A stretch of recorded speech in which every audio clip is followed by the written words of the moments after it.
Салам достор. Эстрада жылдыздары Аваз Акимов жана Айдана Дека 2020-жылдын 16 январында кыздуу болушту.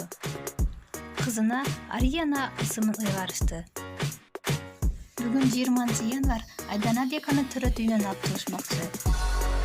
Аваз Акимовду коштоп кимдер барышты? Чогуу назар салалы.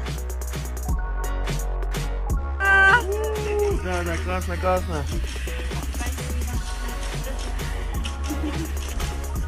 Стоп, что это сам?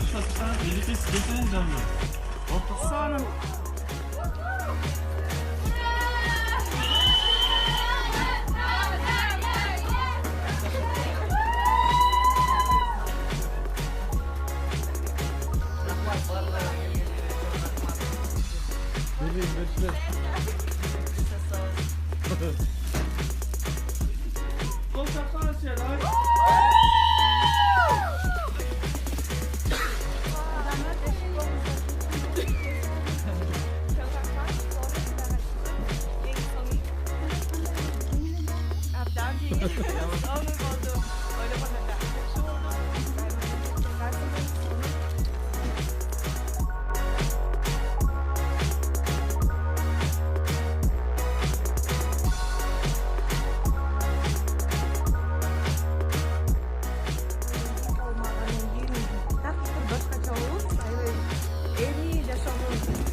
Смысл жизни наконец-то приобрела деп айтсам болот.